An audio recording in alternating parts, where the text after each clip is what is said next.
रागिनी विश्वकर्मा भी महिला हैं। तो हनी सिंह ने जानबूझकर अनुराग इंटरटेनमेंट के माध्यम से एक षड्यंत्र के तहत उन लोगों ने लाभ प्राप्त करने के लिए, स्त्री की गरिमा को बेचने के लिए और भारतीय सभ्यता और संस्कृति को नष्ट करने के लिए, एक पारिवारिक रिश्तों को बिगाड़ने के लिए उन लोगों ने साजिश के तहत इस तरह के गाने को बनाया है। दीदी का देवर जी। एक वो लड़की जो है वो किसी गोलू राजा करके उन्होंने इसी तरह का फुहड़ गाना बनाया था। मैंने तत्काल उसका संज्ञान लेकर के उनको लीगल नोटिस दिया, डीजी को कंप्लेन किया। आपने देखा होगा किस प्रकार से कुंभ में नहा रही माताओं बहनों के वीडियो बना करके बेचे जा रहे थे, उस पर मैंने ही कंप्लेन किया। मैंने माननीय मुख्यमंत्री जी को कंप्लेन किया, मैंने मेला क्षेत्र के एसएसपी को कंप्लेन किया, मैंने डीजी उत्तर प्रदेश को कंप्लेन किया। उस पर एफआईआर हुई, 19-20 लोग गिरफ्तार हुए। दीदिया के देवरा गड़ौले बाटे नजरी और चोली के चिजुइया चिखल चाहता जबरी, ये गाना इस समय काफ़ी विवाद में फंसा हुआ है। विवादों में आ गए हैं रागिनी विश्वकर्मा और हनी सिंह। सर क्या कहेंगे, जिस तरीके से इन लोगों के ऊपर अभी इनके खिलाफ अधिवक्ता खड़े हो गए हैं, क्या जो इनके अलावा भी काफ़ी लोग हैं जो ऐसे गाने गाते हैं, लेकिन जो रागिनी विश्वकर्मा जी ने अभी ये गाना गाया है, जैसा कि हमने कहा, आपने सुना होगा, तो इस पर क्या कहेंगे आप? देखिए, सबसे पहले तो जो भोजपुरी गानों में फुहड़ता जिस तरह से व्याप्त हो रही है, छोटे लाभ के लिए जिस प्रकार से इस तरह के फुहड़ गानों को बजा करके और बना करके समाज को गलत दिशा में ले जाने का ट्रेंड डेवलप किया जा रहा है, इस पर हम लोग लगातार काम करते रहते हैं। आप लोग जानते हैं, कई बार आप लोगों ने इसको बहुत ज़्यादा हाईलाइट भी किया है। अभी कमलेश त्रिपाठी जी वरिष्ठ अधिवक्ता हैं, बड़े भाई हम लोगों के, उन्होंने भी इस पर इनिशिएट लिया है और कल डीजी साहब कमिश्नर साहब को उन्होंने प्रार्थना पत्र दिया है इस पूरे प्रकरण में एफआईआर दर्ज करने के लिए। इसमें जो सबसे महत्वपूर्ण विषय है वो यह है कि नारी की गरिमा और नारी के व्यक्तित्व और नारी के शरीर को एक व्यापार के रूप में जो मीडिया के लोग ले रहे हैं, वह सबसे गंभीर विषय है। क्यों कि जो लड़की, मान लीजिए दीदी का देवर जी। एक वो लड़की जो है वो किसी की बेटी है, किसी की बहन है और किसी की होने वाली पत्नी है या पत्नी है। तो उस तरह के रिश्ते को जो उसकी बहन का, अगर बड़ी बहन का अगर पति है कोई, उसको अगर इस तरह से लगा करके समाज में जो विद्रूपित किया जाएगा, तो इसे भारतीय पारिवारिक व्यवस्था जो है उसके टूटने का भय उत्पन्न हो रहा है। उसमें जो विकृति आ रही है वह बड़ी खतरनाक है। और जिसको नारी के शरीर को बाजार बनाकर बेचने का जो क्रम इस समय चल रहा है, विशेषकर भोजपुरी में, उसमें देखिए ये हनी सिंह जो हैं वो रैपर है और बड़े रैपिंग का गाना गाते हैं और कई भोजपुरी और कई हिंदी गानों की और कई पंजाबी गानों की ये वो करते हैं, रैपिंग करते हैं। रागिनी विश्वकर्मा भी महिला हैं। तो हनी सिंह ने जानबूझकर अनुराग इंटरटेनमेंट के माध्यम से एक षड्यंत्र के तहत उन लोगों ने लाभ प्राप्त करने के लिए, स्त्री की गरिमा को बेचने के लिए और भारतीय सभ्यता और संस्कृति को नष्ट करने के लिए, एक पारिवारिक रिश्तों को बिगाड़ने के लिए उन लोगों ने साजिश के तहत इस तरह के गाने को बनाया है और इससे उनको काफ़ी लाभ अर्जित हो रहा है। अभी कमलेश त्रिपाठी जी से मेरी चर्चा हो रही थी, उन्होंने बताया कि कल हम लोग बैठ करके इस पर एफआईआर के आगे की रणनीति तैयार करेंगे और उसमें उनके खिलाफ एफआईआर कराएंगे। तो निश्चित तौर पर इस गाने को रोकने के लिए हम लोग सूचना और प्रसारण मंत्रालय को पत्र लिखेंगे और जिस सोशल मीडिया पर यह वायरल हो रहा है उसमें मेटा को हम लोग मेल करेंगे, यूट्यूब चैनल्स को मेल करेंगे कि इसको रोका जाए, क्योंकि भारतीय सभ्यता, भारतीय संस्कृति, भारत के रिश्तों की गरिमा को तार-तार करने का यह एक षड्यंत्र है जो काफ़ी दिनों से हिंदी गानों में चल रहा था, हिंदी फिल्मों में चल रहा था। लेकिन जब हिंदी फिल्मों पर दक्षिण भारत की अच्छी फिल्मों ने जब उनको प्रभाव में लिया और जब हिंदी गानों को और या हिंदी फिल्मों को जब वो नहीं मिलने लगे, दर्शक नहीं मिलने लगे, तो जो हिंदी के बड़े कलाकार थे जैसे हनी सिंह की तरह के, वो भोजपुरी में आकर के लगभग 20-22 करोड़ आबादी जो है इस देश में भोजपुरी बोलती सुनती है और भोजपुरी पूरी दुनिया में बोली और सुनी जाने वाली भाषा है और उसके गाने पूरी दुनिया में जो है सुने जाते हैं। इस नाते एक भोजपुरी भाषा का इस्तेमाल करके गलत तरीके से संबंधों को तोड़ मरोड़ करने करने के लिए, भारतीय सभ्यता और संस्कृति पर कुठाराघात करने के लिए ये गाने बनाए गए हैं, अश्लीलता की पराकाष्ठा है। इस पर हम लोग आगे निश्चित तौर पर प्रॉपर कार्रवाई करेंगे। सर, ऐसा नहीं लगता कि जैसे जो बड़े सिंगर लोग हैं, ये लोग कहीं ना कहीं देखते हैं कि कौन सा चेहरा जो सोशल मीडिया पे इस समय पॉपुलर हो रहा है, उसको उठाते हैं और इस तरीके से हरकत करवाते हैं? बिल्कुल, देखिए मैंने आपसे कहा कि जब हनी सिंह जैसे लोगों को या भोजपुरी की तरफ इनका झुकाव जानते हैं क्यों हो रहा है? आप देख रहे होंगे जो दक्षिण भारत की फिल्में हैं जो हिंदू या भारतीय सभ्यता और संस्कृति के संरक्षक के रूप में आ रही हैं, जब उन फिल्मों का डेवलपमेंट हो रहा है और ये जो एक बॉलीवुड का एक पूरा सिस्टम डैमेज हो रहा है, तो बॉलीवुड के बड़े कलाकार वो अब भोजपुरी की तरफ अपना रुझान कर रहे हैं, क्योंकि भोजपुरी का एक बड़ा दर्शक वर्ग है, भोजपुरी का एक बड़ा प्रशंसक वर्ग है। आप लोगों ने देखा होगा अभी उत्तर प्रदेश की विधानसभा में भोजपुरी को महत्वपूर्ण दर्जा देते हुए राज्य की अनुसूची में शामिल किया गया है। जो ये अश्लील गाने गाए जा रहे हैं, चाहे पवन सिंह हो, चाहे खेसारी लाल हो, चाहे निरहुआ हो, जितने भी ये गाने गा रहे हैं, इन्हीं को देख के तो आजकल के जो छोटे क्रिएटर यही कर रहे हैं। इनसे अगर पूछे तो यही सब जवाब देते हैं। आपको मैं टोकना चाहूँगा, भोजपुरी में फुहड़ता नहीं है। भोजपुरी गाने जो कुछ लोग बना रहे हैं उसमें फुहड़ता है। मैं उसी की बात कर रहा हूं, जो गाने गाए जा रहे हैं भोजपुरी में फुहड़ता फैला रहे हैं। फिर मैं कह रहा हूं कुछ फूहड़ गाने बनाकर उसको फैलाए जा रहे हैं। नहीं, भोजपुरी में जो पचरा गाने को मिलता है, या भोजपुरी के जो विदाई के गीत हैं, जो भोजपुरी की देवी के गीत हैं, जो भोजपुरी के पारिवारिक संबंधों के गीत हैं, जब हम लोग रिश्तों में जाते हैं, गांव में आप जाइए, आप लोग गांव से हैं तो देखेंगे जो माताएं बहनें शादियों में जो गालियां गाती हैं उसमें कितना प्रेम होता है और कितना उससे प्रेम बरसता है, जो सोहर उसको बोलते हैं। जैसे भगवान राम की और सीता माता के पूरे जीवन शैली और पूरे जीवन के व्यक्तित्व पर जो गाने बने हुए हैं, उस पर भोजपुरी भाषा में उसको गांव में माताएं बहनें गाती हैं और उससे एक बड़ी स्वस्थ परंपरा का निर्माण होता है। लेकिन कुछ तथाकथित ऐसे कलाकार जिन्होंने भोजपुरी को व्यवसाय बनाया, भोजपुरी को फुहड़ता का केंद्र बनाया, तो भोजपुरी भाषा में नहीं कमी है, भोजपुरी को कला को गाने में, भोजपुरी के गानों में फुहड़ता को डालकर जो प्रयोग किया गया वह प्रयोग उनका सफल रहा, जिससे उनको भयंकर कमाई हो रही है,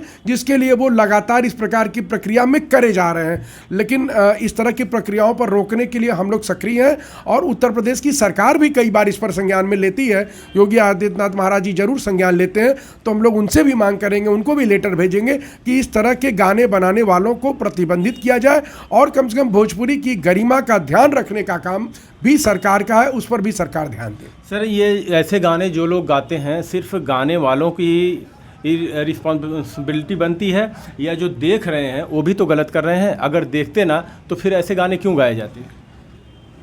ठीक है, इनका जवाब होता है, अगर इनसे बात करिए तो के सीधे कहते हैं कि ये जो लोग पसंद कर रहे हैं हम तो उसी को करेंगे। बिल्कुल ठीक कह रहे हैं आप। एक समस्या है हमारे समाज में, लेकिन आपने देखा होगा सरकार ने ये एडल्ट साइट्स पे बहुत सारी रोक लगाई। आपने देखा होगा, देखने को तो इंसान के अंदर एक अच्छा व्यक्ति होता है और उसी के अंदर एक बुरा व्यक्ति भी होता है, ठीक है। आपने देखा होगा किस प्रकार से कुंभ में नहा रही माताओं बहनों के वीडियो बना करके बेचे जा रहे थे। उस पर मैंने ही कंप्लेन किया, मैंने माननीय मुख्यमंत्री जी को कंप्लेन किया, मैंने मेला क्षेत्र के एसएसपी को कंप्लेन किया, मैंने डीजी उत्तर प्रदेश को कंप्लेन किया। उस पर एफआईआर हुई, 19-20 लोग गिरफ्तार हुए, सैकड़ों चैनल्स पर बैन लगाया गया, मेटा को भी लिखा गया है।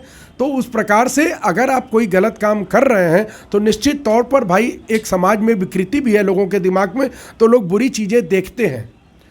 लोग बुरी चीज़ देखना पसंद भी अगर कर रहे हैं तो भी सरकार का यह दायित्व है कि लोगों के लिए क्या ठीक है, समाज के लिए क्या ठीक है और हमारे समाज की मर्यादाओं के लिए क्या ठीक है, इस पर काम करने का काम सरकार का है। और हम लोग निश्चित तौर पर हम लोग इस पर लगातार काम कर रहे हैं कि इस तरह के फुहड़ गाने न समाज में आने पाए।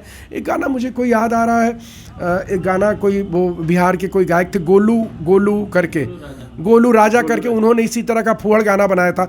मैंने तत्काल उसका संज्ञान लेकर के उनको लीगल नोटिस दिया, डीजी को कंप्लेन किया, उत्तर प्रदेश के देश के गृह मंत्रालय को कंप्लेन किया। उनको तो उन्होंने मेरी नोटिस का जवाब दिया, उन्होंने मुझसे माफ़ी मांगी, अपना गाना उन्होंने वापस लिया। तो इस तरह की जब कार्रवाई होती है तो जो लोग अपने निजी फायदों के लिए इस तरह का काम करते हैं वो लोग बैकफुट पर जाते हैं निश्चित तौर पर। जी सर, इनके जो गाने होते हैं इन गानों पर रील बनाया जाता है और हमारे देश की महिलाओं के द्वारा भी तो रील बनाया जाता है। वो यहाँ तक कि अपने कपड़े तक उतारती दिखती हैं उसमें, और रील पे पीछे गाना बजता रहता है। तो जो देखते हैं इन लोगों की भी जिम्मेदारी बनती है, जो हमारे समाज के लोग हैं इनकी भी तो जिम्मेदारी बनती है। कैसे हम जो बना रहे हैं, वीडियो शूट कर रहे हैं, वो हमारे बच्चे भी देखेंगे, हमारे नात रिश्तेदार भी देखेंगे, तो क्या कहेंगे? इनके ऊपर भी कार्रवाई होनी चाहिए। इनके चैनलों पर कार्रवाई क्यों नहीं की जाती? कुछ रील्स, आपको मैं इसका उदाहरण दे के बताऊँगा। मेला के जो एसएसपी साहब थे, उन्होंने कहा, मैं बड़ी जिम्मेदारी से कह रहा हूँ, उन्होंने कहा कि कुछ लड़कियां अपने से वीडियो बना रही हैं। जब मैंने इसकी कंप्लेन की, कई बार कंप्लेन की, उन्होंने कहा कुछ लड़कियां अपने से वीडियो बना रही हैं।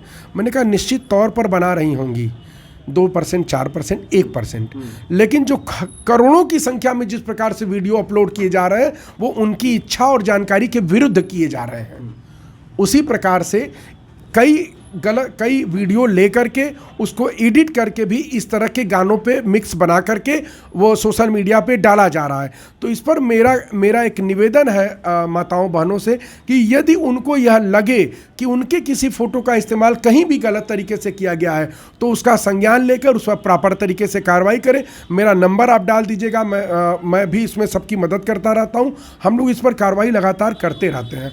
जी सर, क्या कार्रवाई इन पर हो जाएगी कार्रवाई? क्योंकि देखिए, क्योंकि ये लोग बड़े हैं, लोग हैं और बड़े सिंगर हैं, पैसे के बल पे तो कुछ भी कर सकते हैं। अभी आपको बताऊं, हार्डकॉर का नाम आपने शायद नहीं सुना होगा। दुनिया की सबसे बड़ी रैप सिंगर हैं, दुनिया की सबसे बड़ी रैप सिंगर हैं।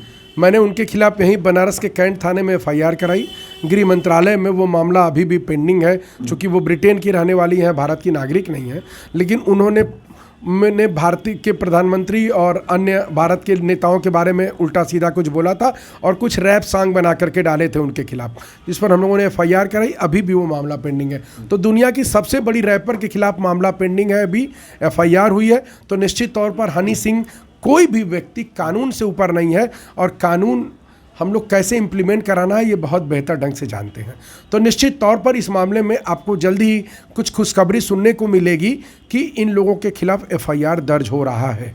रागिनी विश्वकर्मा जो कि हैं यहीं वाराणसी के ही हैं, अभी तक तो 3 दिन हो गया, हमें लगता है कि एप्लीकेशन दिए हुए कोई कार्रवाई नहीं हो पाई उन पर। निश्चित तौर पर जब एप्लीकेशन दिया जाता है तो उस पर पुलिस प्रशासन जांच करता है और उसके बाद कार्रवाई करता है। तो कार्रवाई तो निश्चित होगी। बिल्कुल आप निश्चिंत रहिए और आपके दर्शक भी निश्चिंत रहें। इस तरह के गानों को चलने की इजाज़त सभ्य समाज में नहीं दी जानी चाहिए, और हम लोग सभ्य समाज के पहरेदार हैं, इसलिए हम लोगों के रहते इस तरह के गाने चल नहीं पाएंगे। FIR निश्चित होगी। सर जी, इसको कैसे रोका जाए? क्योंकि सिर्फ एक रागिनी विश्वकर्मा ही नहीं है, तमाम लोग हैं, पूरा इंटरनेट भरा पड़ा हुआ है इससे। अब इंटरनेट पे जो भी चीज़ आप डाल रहे हैं वो सिर्फ प्राइवेट या आपके लिए तो रह नहीं जाता, वो पूरी दुनिया में कहीं से भी लोग देखते हैं उसको। तो इससे हमारे समाज पे इफेक्ट पड़ रहा है कि नहीं? तो इनके अलावा भी तो तमाम लोग हैं, क्या उन पर भी कार्रवाई हो सकती है? निश्चित तौर पर समय समय पे जो भी इस तरह के प्रकरण आते हैं हम लोग उस पर कार्रवाई करते हैं, और उसमें जिनकी फ़ोटोज लगी हुई है उनके परिवार के लोगों की भी जिम्मेदारी बनती है। अपने घर की माताओं, बहनों, बेटियों को इस तरह से कम बताएं कि क्या करना है, क्या नहीं करना है, क्यों ये करना है, क्यों नहीं करना है, ये सारी चीज़ें उनको बताई जानी चाहिए। देखिए, विज्ञान एक हथियार के रूप में भी इस्तेमाल होता है और विज्ञान एक तंत्र के रूप में भी इस्तेमाल होता है।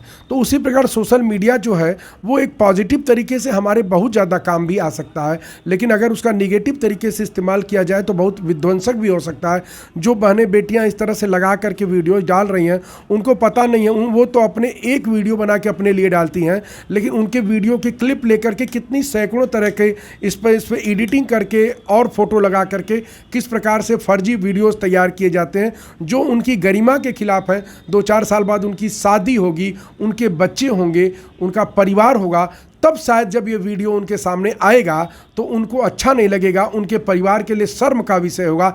इस नाते उन बहनों और बेटियों से भी मेरा निवेदन है कि अपने भविष्य को भी ध्यान में रखते हुए इस तरह के किसी भी वीडियो को अपलोड करें, ताकि अपने बच्चों के सामने, अपनी बेटियों के सामने उसको देखने में शर्मिंदा ना होना पड़े। यही मेरा संदेश आपके माध्यम से उन सभी लोगों के लिए है। ये जो चैनल पे ऐसे वीडियो अपलोड कर रहे हैं, इनके खिलाफ कैसे कार्रवाई कोई करवा सकता है? देखिए, संकट ये है कि इतना इतना ज़्यादा खुला ये पूरा सिस्टम है अंतर्राष्ट्रीय स्तर पर कि इसका लिंक लेने के लिए आपको मेटा अमेरिका स्थित कार्यालय में एप्लीकेशन देना पड़ता है और वहाँ मेल करना पड़ता है, वहाँ जाना पड़ता है, उसके लिंक्स वगैरह लेने के लिए रुकवाने ये यूट्यूब इंडिया, ये हर देश से उसको अथॉरिटी दी जाती है कि आप वहाँ से ऑपरेट कर सकते हैं, यहाँ से भी कुछ भी कर सकते हैं, किसी के चैनल से जो भी है वो करवा सकती है। हाँ, लेकिन ना सरकार को भी जो सूचना और प्रसारण मंत्रालय है, अभी एक पिक्चर थी थैंक गॉड करके, क्या ओ गॉड करके, जो अजय देवगन थे और कई लोग थे, ओ माई गॉड करके, जिसमें उन्होंने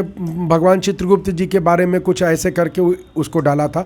तो उस पर हम लोगों ने कार्रवाई की, तो वो लोगों ने माफ़ी मांग के उसको वापस लिया था। तो उसमें भी यह प्रकरण आया था, चूँकि उसको रोकने के लिए जो गृह मंत्रालय होगा वो या सूचना प्रसारण मंत्रालय होगा, वो उनको सूचना देता है प्रॉपर तरीके से।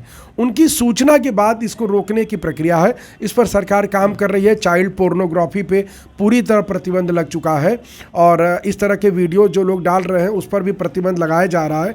और लेकिन अभी समय लगेगा, काफ़ी मात्रा में है तो इस पर समय लगेगा, लेकिन हो जाएगा। क्या अगर ऐसे लगातार सब शिकायत होती रहे तो क्या सूचना प्रसारण मंत्रालय इस पर संज्ञान ले सकता है कि जो भी वीडियो सोशल मीडिया पर अपलोड किया जाए इसको पहले चेक किया जाए, समाज में चलाने लायक है कि नहीं? बिल्कुल बिल्कुल बिल्कुल, आप ठीक कह रहे हैं। जैसे फिल्मों के सर्टिफिकेशन का प्रोसेस है, ABCD करके जो एक वो दिया जाता है, उस तरह का आपने बहुत अच्छी बात कही। हम लोग इसको गृह मंत्रालय को और सूचना प्रसारण मंत्रालय को लिखते भी हैं कि जो उसका जो डिवीज़न है वो इस तरह के जो लोग अपना तुरंत वीडियो बना करके कुछ भी कंटेंट बना के डाल दे रहे हैं वैसा न होने पावे। एक कोई ऐसा सेंट्रलाइज सिस्टम होना चाहिए कि कोई कंटेंट अगर डाला गया तो पहले उसकी चेकिंग हो, उसके बाद 1 घंटे 2 घंटे बाद वह जो है वायरल किया जाए, जिससे कि इसके प्रसार को रोकने में मदद मिल सकती है। सर ऐसा नहीं, देखिए अभी जैसे कि यूट्यूब पर कोई वीडियो आप अपलोड करते हैं, अगर उसमें कुछ ब्लड का निशान दिखा देते हैं या किसी को मारते दिखा देते हैं या तो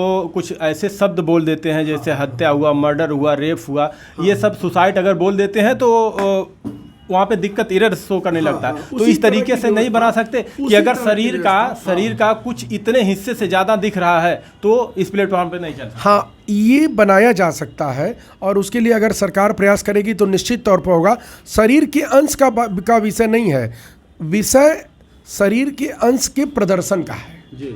समझ रहे हैं? शरीर के अंश का जिस प्रकार से प्रदर्शन होता है और उसका जो व्यावसायिक उपयोग करने के नज़रिए से गलत शब्दों के साथ उसको जो प्रेजेंट किया जाता है वह बुरा होता है। ठीक है, तो निश्चित तौर पर उस पर सरकार काम कर रही है। सरकार ने बहुत काम किया है, कई यूट्यूब चैनलों पर प्रतिबंध लगाया है। अभी पोर्नोग्राफी वगैरह तो एकदम से बंद हो गई है, तो इस पर भी सरकार का ध्यान है निश्चित तौर पर। चूँकि मैं बीजेपी के लीगल सेल का काशी क्षेत्र का कन्वीनर भी हूँ, इसलिए हम लोग जानते हैं सरकार इसको रोकने के लिए लगातार काम कर रही है और मुझे लगता है 1-2 सालों में ऐसा मैकेनिज्म तैयार हो जाएगा जिससे ये चीज़ें इतने फुअर तरीके से पब्लिक के बीच में नहीं आ पाएंगी। अगर सर सरकार ऐसा कोई नियम बना दे कि इसको रजिस्टर कराया जाए और किस पर्पज से ये चैनल बनाया जा रहा है इसको देख रेख में रखा जाए तो शायद इस तरीके से ना बिल्कुल, जैसे अभी तुरंत आप यूट्यूब चैनल बनाइए और तुरंत आप अपलोड कर दीजिए। कई बार फर्जी नाम से, फर्जी ईमेल आईडी से और किसी दूसरे का आधार डाल करके फर्जी फ़ोन नंबर लेकर के इस तरह के यूट्यूब चैनल्स बनाए जाते हैं जिससे इनकी पकड़ भी नहीं आ पाती, इनको आप पकड़ भी नहीं सकते हैं और चूंकि उनका जो सिस्टम है उसको पकड़ पाना इतना आसान भी नहीं है। तो निश्चित तौर पर इसको एक प्रॉपर ऐसी व्यवस्था बनाई जानी चाहिए कि जिसमें जो यूट्यूब चैनल बना रहे हैं उनके बनाने का पूरा सिस्टम तैयार होना चाहिए। यूट्यूब चैनल्स के रजिस्ट्रेशन का प्रोसेस मुझे लगता है अब जरूरी हो गया है। जैसे आप लोग देखिए कितनी मेहनत करते हैं, एक दिन में 200-200 300-300 किलोमीटर की यात्रा करते हैं और अच्छे मैटर्स को लेकर के समाज में जागृति पैदा करते हैं। मुझे लगता है कि यूट्यूब चैनल्स के रजिस्ट्रेशन का समय अब आ गया है। यूट्यूब चैनल के लिए प्रॉपर बायलॉज होना चाहिए और यूट्यूब चैनल्स का प्रॉपर तरीके से रजिस्ट्रेशन होना चाहिए, या तो रजिस्ट्री ऑफिस में या तो सोसाइटी एक्ट के तहत, और उसके बाद ही इनको इस तरह के प्रसारण की अनुमति दी जानी चाहिए। तो इस पर आपने बड़ी अच्छी बात उठाई है, हम लोग इसके पर सरकार का ध्यान जरूर आकृष्ट करें। यूट्यूब चैनल पर जैसे हम लोग हुए इसके जरिए न्यूज़ दिखाने का काम करते हैं, इस पर तो सरकार ने ला दिया कि आप सूचना प्रसारण मंत्रालय को मेल करिए, हम लोगों ने मेल कर दिया है। लेकिन ये जो अभद्रता फैला रहा, फुहड़ता फैला, इनके लिए क्यों नहीं कानून बनाया जा रहा है। बिल्कुल निश्चित तौर पर देखिए, किसी भी प्रक्रिया के सुधार में जो समय लगता है वो समय जरूर लग रहा है, लेकिन यह प्रक्रिया शुरू की जाएगी और मैं आपको विश्वास दिलाता हूं, हम लोग इसको जो है सूचना प्रसारण मंत्रालय को 1-2 दिन में ही लिखते हैं और लिख करके आपको भी सूचित करते हैं कि जिस प्रकार से यूट्यूब चैनल्स बना करके, यूट्यूब चैनल्स के बनाने का उद्देश्य क्या है, कौन लोग उस यूट्यूब चैनल में हैं और क्या उसका प्रॉपर कार्यालय है, क्या उसका प्रॉपर वो है, ताकि अगर वो कोई ऐसी फुहड़ता प्रकाशित करने का प्रयास करें तो उनके ऊपर प्रतिबंध लगाया जा सके, उनमें जिम्मेदार लोगों को पकड़ा जा सके। इस पर देखिए कानून भी है। जैसे आप देखिए, अगर आप व्हाट्सएप ग्रुप कोई बना हुआ है, अगर आप व्हाट्सएप ग्रुप में कोई फुहड़ता कोई करता है तो एडमिन की जिम्मेदारी बनती है। अगर चुनाव से संबंधित कोई उल्लंघन होता है तो उसमें एडमिन की जिम्मेदारी बनती है। अगर कोई उसका प्रसारण होता है, अगर किसी गलत चीज़ का प्रसारण होता है, ग्रुप में भेजा जाता है, तो इवन सारे लोगों की जिम्मेदारी है।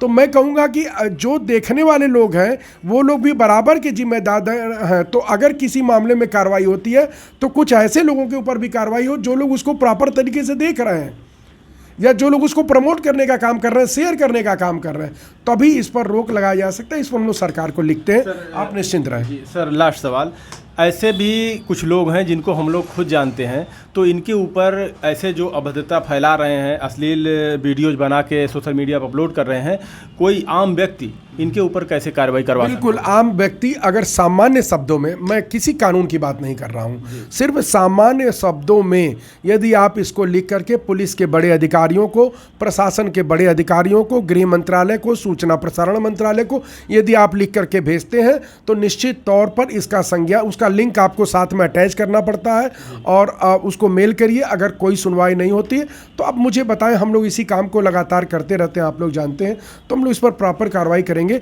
और प्रॉपर फोरम में आपकी बात उठाएंगे और उस तरह के लोगों के खिलाफ कार्रवाई करेंगे। जी, आपका बहुत बहुत धन्यवाद। तो देखिए, आप लोगों की भी जिम्मेदारी बनती है, अगर आप लोग ऐसी वीडियो ना देखें, शेयर ना करें, सबसे जिम्मेदार आप लोग हैं। आप लोग वीडियो को देखते हैं और उसको आगे शेयर करते हैं, इनके ऊपर व्यूज आता है और इनको पैसे मिलते हैं। अभी अच्छी वीडियो अगर डाल दीजिए तो उसको कोई नहीं देखता। सर जी सही कह रहे हैं कि 1000 व्यूज नहीं जाता, लेकिन ऐसी अश्लील फिल्मों और वीडियो पे मिलियनों में व्यूज चले जाते हैं। कितनी मेहनत करते हैं, हम लोग देखते हैं। कई आप लोगों की न्यूज़ के 100, 200, 500, 1000, 2000, 5000 लोग देखते हैं, लेकिन कोई अश्लील अगर वीडियो एडिट करके भी अगर डाल दिया जाए तो उसके मिलियंस में व्यू चले जाते हैं। अभी मैं देख रहा था कितना इस गाने का व्यू था, 5 करोड़ से ऊपर, 5 करोड़ से ऊपर। मुझे लगता है कि मेटा से इनको लाखों रुपए आ जाएंगे, लाखों रुपए और 5 करोड़ 35 लाख, 5 करोड़ 35 लाख रुपए आएंगे, व्यूज हो गए तो कई लाख रुपए, 50 लाख रुपए आ जाएंगे और आगे आगे करोड़ों रुपए आएंगे। तो निश्चित तौर पर इस तरह से सॉन्ग को बेच देते हैं, फिर वो बेच भी देंगे, फिर उनके भी तो वो उनके भी चलेगा, फिर वो कोई रिनाउंड कंपनी उसको चलाएगी, वो उस पर भी चलेगा।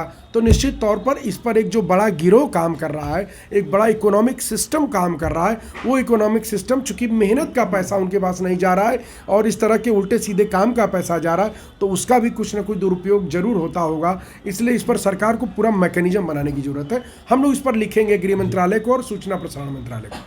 देखिए, वकील साहब ने तो बता दिया साफ साफ आप लोगों को, लेकिन आप लोगों की भी जिम्मेदारी बनती है कि इसको किस तरीके से रोका जाए, क्योंकि आपके पास भी बच्चे हैं, बेटियां हैं, बहुएं हैं, उनके घर पे भी लेकिन ऐसे लोग हैं जो देखते हैं। लेकिन हमारे समझ में एक बात ये नहीं आती है कि जो लोग ऐसे गाने गाते हैं, क्या उनके घर में माँ, बहन, बेटी नहीं है?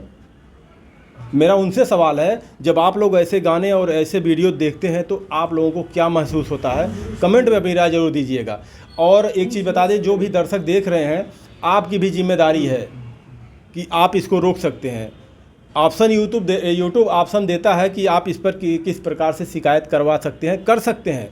अगर उस पर कुछ लोग शिकायत कर देते हैं तो उसको डाउन कर देता है यूट्यूब, और कभी कभी उसको डिलीट भी वो कर देता है। लेकिन नहीं, आप लोग शिकायत करने के बजाय उसको बढ़ावा देते हैं और समाज में फैला रहे हैं। एक तरीके से इंटरनेट पे आप लोग एक हमारे समाज में ये जो गंदगी फैलाने का काम कर रहे हैं, इससे आने वाले समय में एक दिन आप लोग ही इससे परेशान हो जाएंगे। क्या कहेंगे आप लोग? कमेंट में अपनी राय जरूर दीजिएगा। धन्यवाद।